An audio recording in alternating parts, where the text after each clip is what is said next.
Welcome to Believe It or Not, an Interfaith Grand River program. I'm your host, August Edelman, and I'm here today with Reverend Ananda Bowila of the monastery, the Lake Monastery, which is what it's unofficially called, also called the Waterloo Wellington Buddhist Monastery. That's right. Thank you so much for being on the show. Thank you for inviting me.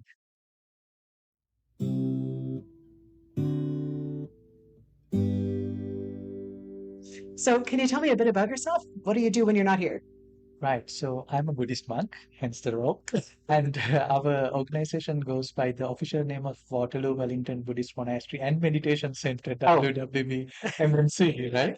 So since it's a long name, we call it Lake Monastery to be short.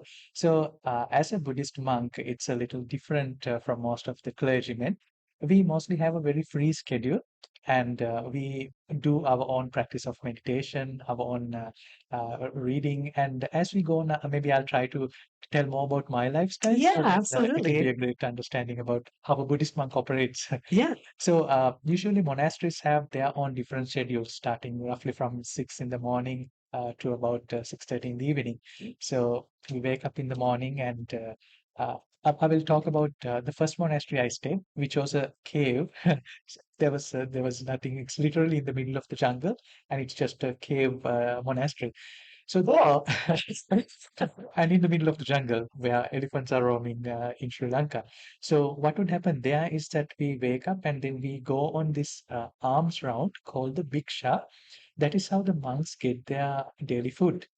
So you have this bowl that each monk has their own personal bowl. So with that you go on to the nearest village, and the villagers or the countrymen who are living there would offer a spoon of rice, so you're not disturbing the people too much because anyone can part with a spoon of rice. Yeah. So you go to 30 people, you have 30 spoons of rice and curry, and then you have it. So usually you come back and then do your morning chanting, meditation, and then have your lunch, and then so on. So the day goes by, and around 6:30 you do a final chanting, and then that's the end of the day. But again, you have temples which are more located in the cities where you have a role where you have to interact with the society, where you attend their funeral rituals, for example, or there are different other rituals. There are ritualistic ceremonies in the Buddhist religion, associated culture. So we do that. So it's very different from where I used it. Where I am concerned, I would be more of a free monk, where I go to different places and I take the shape of the particular place that I'm staying. Nice, Yeah, nice. So you guys, I know you mentioned it's a meditation center as well. right. So day to day, are you guys offering like services? Are you offering retreats? Right. So we have a Thursday dropping meditation session. Every Thursday it happens. Mm. So people dropping from all walks of life. We also have meditation retreats. They are called the silent meditation retreats. And a lot of people get scared. Do I have to stay silent for 3 days? How Sure. can I sit 3 days? So silent meditation retreat is a nice thing to have your own me time where you are separated from the bombardment of information and uh, chats that information basically you get agitated with, and then you try to have a little bit of me time, but the true silence is your inner silence, Mm, at the silencing of your inner mind chatter. Yeah. very interesting. So tell me about sort of your origin story. Did you always want to be a monk? Right. It's very interesting. It's probably very different to a typical monk because I became a monk only 5 years ago in 2018. I had an extremely different lifestyle in the beginning. By background, I was an engineer, a chemical engineer working in different parts of the world and then running my businesses in Sri Lanka. And a lot of people would not, my friends initially did not believe that I became a monk. The way I see is that I will uh, go back a little, rewind a little bit Yeah, yeah. to my beginnings. So, um, when I was born to a Buddhist family in Sri Lanka, and my mom was a little religious, my dad was not so much. And then I had to go to a Catholic school, a Christian school. So I would be very much doing the same thing a Christian kid would do, a Catholic kid would do. Mm. And then around grade three, I had a Muslim teacher where she literally, I stayed with her. I mean, I was traveling with her. So I was very much into that faith. And then by grade four, I came to the capital of Sri Lanka, Colombo. And I stayed with my aunt, where her husband was the secretary of the Communist Party in Sri Lanka. So I got exposed to Marx and Engels and communism and, the whole Wow. atheistic movement. But by that time, I knew that I do not want to adopt a religion because of my heritage. Mm. So I was more an agnostic thing. In fact, when Facebook came, I put my religious view as an atheist because it did not have agnosticism. I was really an agnostic Yeah. person, right? And then so on, I went. I did so many things, university, and then traveling around. I was always my credo of life is to be happy. I very hard. I was never depressed in my life. I can easily get out of the mood feeling. So I was always happy. But then towards the end of my lay life, I got into surfing. So when I started surfing, there was a couple that who would often go with me, but then they were missing for some time. And when I checked with them, they were meditating. That Oh. made me curious about what meditation is. And then all of a sudden, I realized that although I wasn't very religious, I was very spiritual. I back in the day had a jeep and a tent where I would go to the jungle and spend some time in the jungle all by myself, Wow. doing nothing, Yeah. which was like the silent meditation retreat I was talking earlier, right? Right. So then I knew that my life is very spiritual, and it sort of made sense for me to take a full-time switch from that busy corporate life to this lifestyle, uh, to go back to the fundamentals of Buddhism. It's about figuring out who you are. So I think we'll be discussing about the fundamentals of the faith. Yeah. Yeah. Shall I continue Sure. Yeah. Go ahead. That's my next question. asking the question for you? No, no, please do. So those fundamentals, I'm interested not just in what they are, but how they shape you. Right, exactly. So I think when we have the uh, power to adopt a religion, we'll be trying to align it with our own principles, what we fundamentally believe in, right? So the reason that I came across Buddhism, so I was very irreligious for that matter in my early life, uh, and when I got exposed to Buddhism, what I saw is that the fundamental of Buddhism does not revolve around a faith. Mm. It's rather trying to figure out what are your core beliefs, and the tool for that is called mindfulness. So you have the practice of mindfulness to understand yourself. It does not accept or deny the creation, the how the world started, how it going is going to end. That is not the main focus of it. The main focus of Buddhism is to understand who you are. So who you are is a complicated question, Yeah. and much of who you have a lot of habits, you have conditions and responses, and then much of who you are defined by your core beliefs. Mm-hmm. So your beliefs are then um, from your culture, from what you have read, what you have been exposed to, and what you logically think. So the fundamental of Buddhism is that your process of trying to figure out you are you're trying to figure out what is your faith, what is your belief system also. And in order to do that, you need to be truly a person who's disconnected from all that and looking from a different vantage point. So you sort of dissociate from your own identity and then look at yourself, Yeah. which fits nicely to what I believe because I was. Except for Judaism, I was exposed to all the other major religions in the world. So then I knew that every religion says that my one is the most correct version of the interpretation of how Mm. it's going to be. But then I wanted to have a different vantage point, being the more agnostic point, and then look at it where Buddhism has its fundamentals in agnosticism and skepticism. So it Mm-hmm. came nicely. And then apart from that, I like the fact that the involvement of community, the non-violence, and how you can be a compassionate person. So it all fit in, and then that's how I ended up as a Buddhist monk. That is extraordinary. Yeah, I mean, you never think like, oh yeah, he's an engineer. That's such a it's such a shift, but also it's not. You mentioned surfing and Right. like that can be such a meditative It like is. activity It too, is. It is. like so yeah, there's those through lines. Correct. Yeah. Yeah. Um, I'm sort of interested in how your community has impacted your life or how your life impacts your community. You mentioned that it's a very, going around Yeah. for the alms, you said? Yeah. Yeah. Um, that's a communal thing. How does your community shape Right. your identity? So I think again, in any religion, I find any religion is like an avocado. Okay. So you have a peel, which is the cultural layer. You have the more culturally associated things like take Buddhism. We have a Lao temple right next to our temple, very close by, but the practices are very different.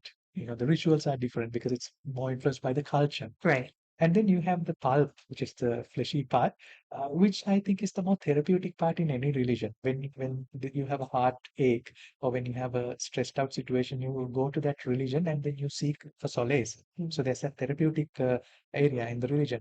But then you find the seed, which is the core doctrine or the crux of that any religion. So each religion has its own core philosophy.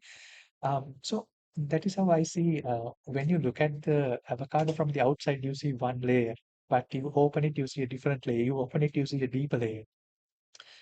Because of the same fact, monks can live two different lifestyles, or three rather, where you are catering the more ritualistic part of the religious part of the religion. And then you could be catering the more therapeutic part, like being a chaplain and catering that part. Or you can be involved more on the core philosophy of the religion. So, core philosophy of religion being in Buddhism, being figuring out who you are, that involves a lot of me time. So, there's this whole monastic order called the forest monastic order, where you are isolated in the forest. And to come to the question you asked, how does that affect? So, what I believe is that you need that time alone to figure out who you are, but you can't completely figure out who you are without interaction. Right, right. So, when you interact, you find out whether I have a desire, whether I have a aversion in my mind to that. So, in order to do that, you need to be in the cultural layer. And the next thing I truly believe, again, I belong to the Theravada tradition of Buddhism. So there's mainly two, Theravada tradition and the Mahayana tradition. Okay. So Mahayana tradition would be the Dalai Lama and the Chinese and the Japanese monks, where Right. Theravada would be Sri Lanka, Cambodia, Thailand, that type of Buddhism. So Theravada Buddhism is renowned to be more the forest monastic order. Mahayana Buddhism is more secular in a manner. And take quoting from Mahayana Buddhism, it has this beautiful concept, compassion wing and the wisdom wing. It's like the two wings of the bird. You need both to fly. So, compassion being you identifying about yourself, but wisdom being identifying about yourself. But compassion is how you contribute to the things around you, the environment, the people, Yeah. how you affect them. So, I find it a nice concept that you can't have one without the other. It's a combination of both. So, when you go out on the road going on that arms round, people believe that it's a good karma. It's a good thing to offer something to the monks. And I find that it's very interesting because I consider being a Buddhist monk is a scholarship you get from the society. It's like a lifelong scholarship you get from the society to seek your inner nature and then help others who need help with the same thing. So they love it. People in that part of the world, especially India, it's actually part of the whole lifestyle of India. They have divided their life into four categories: Gruhastha, Brahmachari, Gruhastha, Vanaprastha, and Sannyasi. Right, four stages of life. Sannyasi lifestyle being a lifestyle of a monk. So every person would, at the end of their life, last quadrant of their life, they would adopt to that sannyasi ideally. That's the culture in Okay. India. So it's not a new culture. It's been Yeah. there for 4,000, 5,000 years. So this tradition has been there even before Buddha, where people would go on this lifestyle where you get some food, have a very minimalistic living, so you're not imposing a lot of pressure on the society. So people love helping that. So it's a sense of helping the people who are in need, who are in a path of spirituality seeking. And apart from that, personally, I engage in a lot of outreach activities. I think that's my personal nature again. So again, rewinding back a little, I did my corporate life and then I switched to a more an entrepreneurial lifestyle where I had a couple of businesses. But then towards the end, I never had a value for money. I never valued money so much. I got money, but then I started my not-for-profit company towards helping people, and I've been engaged in a lot of voluntary organizations. So I think that's another inner nature that I have, helping and contributing to society. So as a monk, I find it's a quite nice thing because you have a social capital around you compared to being a lay person. Now I was a lay voluntary guy, but now I'm a monk voluntary, and I have much more social capital to help people. And I find it's great, being part of the monkhood and still being able to uh, give back to the society. Yeah. Yeah. That's a great observation about the social capital that comes with that position. Yeah. Yeah. Interesting. Thank you for sharing that. I like that. Yeah. Have there been times in your life where you feel like your faith has challenged you, or where you faced a challenge or a difficulty and your faith has been the thing that got you through it? You know, faith can be both the thing that is the stumbling block sometimes, but it can also be the thing that gets us over the stumbling block. Right. So very interestingly, I've been very lucky in my journey, whole journey of before monk and even after becoming a monk. Right after I became a monk, I got a very fantastic setting because thanks to our head monk, where he let us be free, do our own meditation, have enough time. And then after about few years, I moved on to the more temple-based monasteries, and there you have the working with people and all the challenges, the organizational challenges. And when you start projects, there are hurdles in that. Yeah. I never saw it as a difficulty because it's part of my learning process. So as a monk, I think there's no difficult situation. It's all a learning opportunity. It It's a good gives perspective. Yeah. it gives me a opportunity to figure out who I am if I'm mindful enough. So there are two things that you could operate. You could just respond to the environment or the conditions, or you can do the same thing more mindfully. Instead of just reacting, you do it mindfully. You are aware that you are getting stressed out, you are getting angry, you are getting greedy. So with that awareness, you can do the same thing, or you can just react like an animal. Right? So I think if you do it with the more mindfulness element in it, I think it is a learning opportunity. And has the faith been negative to me? Like I said, Buddhism is a very non-dogmatic philosophy. Mm. A lot of people even sometimes don't even call Buddhism a religion. It's a very non-dogmatic thing because you are trying to find out what your dogma is. Right? So it has never been a issue. I have never seen Buddhism coming in the way. Uh, Only sometimes I see that the religious component is overwhelming and it takes up the space of the spiritual component. Mm. So I also see that religion and spirituality are very similar, but again, very different two things. So the religious component could be too overwhelming and the religion is a spectrum, right? You can be very fanatic about something, or you can be loosely associated with your belief system.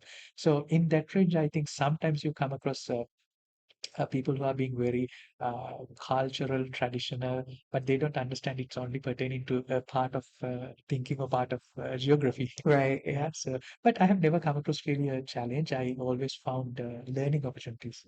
Mhm. Yeah. It's lovely to hear. And that's such a great perspective, right? Everything is a learning Right. opportunity. Yeah. So is there anything I haven't covered that I haven't asked you about that you're like, ooh, I'd love to talk about this? Right. Um, Meditation, maybe? Sure, go for Right. it. Because whenever I say I'm a Buddhist monk, a lot of people ask meditation. So I think meditation again has been there forever.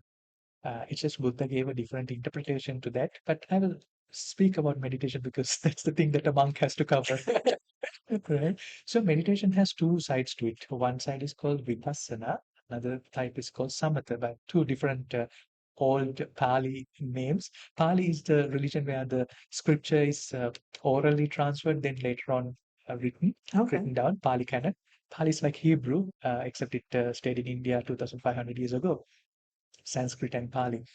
So the first type of meditation, or the core type of meditation in most religions, in Hinduism, in Buddhism, is to find who you are. So in a way that you are adopting a third eye. You have heard third eye, right? The No. concept of third eye. So when you say third eye, some even depict it on the forehead that there's another eye. But the way I see is that you have your two eyes, physical eyes, to observe the outside world, the outward physical world. The third eye is literally to show you the inward you. Ah, You are interesting. right. Yeah, yeah. So in yoga philosophy, you have different chakras. So then you have the third eye chakra. Mhm. So it literally means that you are being more aware of yourself. In fact, the word spirituality, spirit, you're trying to be aware of your spirit, Mhm. right? Hence the universal consciousness spirit. Yeah. So uh, In this meditation, the core idea is to figure out who you are. But in order to do that, you also need to have a calmer mind. So then there comes the other type of meditation, how you go to a therapeutic solace or calm your mind down.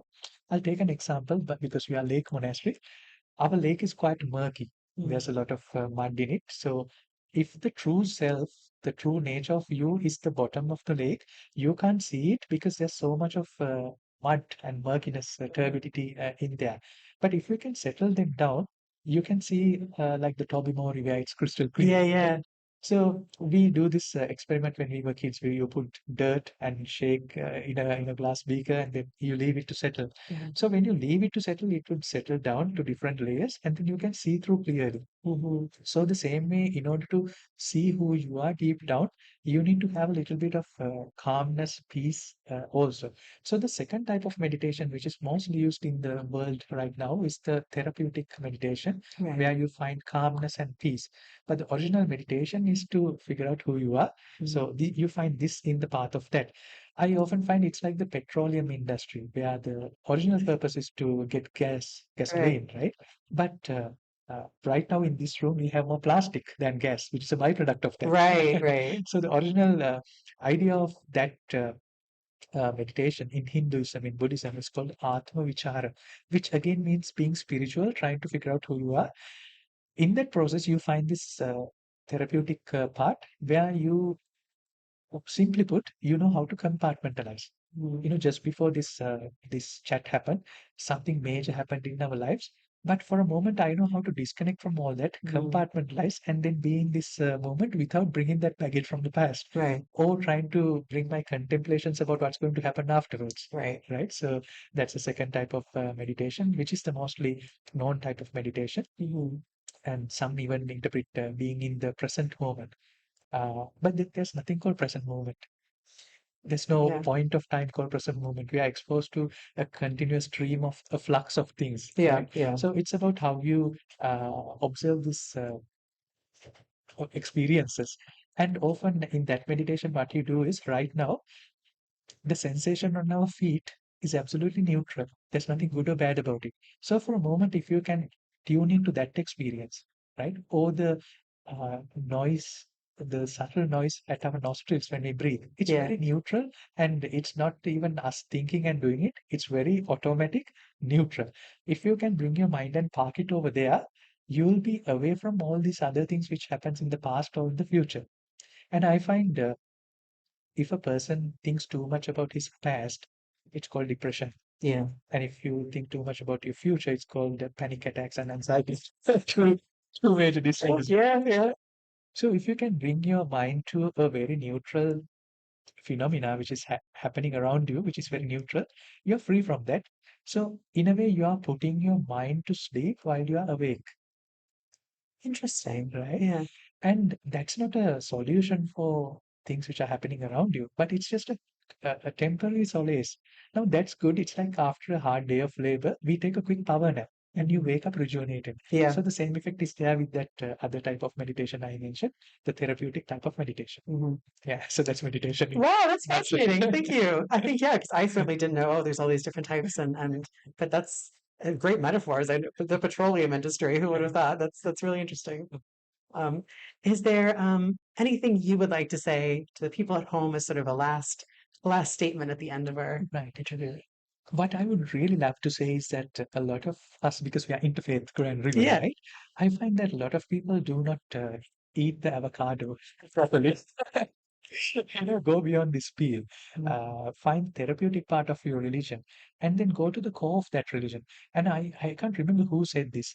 A poet said that you can never um, enjoy or understand your language without learning another language. So I think it's always about trying to understand other religions. For example, in order to learn Buddhism, you need to learn Hinduism, the Upanishad, the doctrine. Yeah. You need to learn the core beliefs of the creation. Without knowing that, you can't learn Buddhism. So I don't think you can do it for any religion for that matter. So I would love to invite people to do a more of a comparative take a comparative look at all the religions, try to understand the core beliefs, and assume that I have to pick a religion, I would pick animism. You know, I've been exposed to it all over the world. Yeah. In the Philippines, with a tribe called Kalinga tribe. In Canada, with the First Nations. In Sri Lanka, with the Aboriginal people in Sri Lanka. It's a fantastic philosophy, and we usually don't try to look at it. Don't try to understand. So I invite people to understand religions, faiths, practices all around the world, not just a superficial understanding. Go to the bottom of it. One final classic example is yoga. For yoga in this part of the world is a stretching exercise. Yeah. But when this guy called Patanjali, a sage, few thousand years ago, when he wrote the Yoga Sutra, it wasn't a stretching exercise. It was about how you find liberation in your mind, Mm-hmm. moksha, in liberation in mind. So when we don't when we look into things in a very superficial manner, we miss out the main point of it, and we get distracted by all the cultural symbols of Yeah. it. So that is We're, my we're missing the best part of the avocado. right. That's great. Thank you. So, Yeah. Thank you so much for being on the show. thank This you, is Lucas. absolutely so interesting. You're such an interesting person to talk to. Thank you. Thank you Thank so you. much. And thank you for inviting me. I wish all the best and all the peace to the world. Sabbe satta bhavantu sukhitatta. May everyone be peaceful and blissful. Beautiful. Thank you. And thank you. We'll see you next time on Believe It or Not.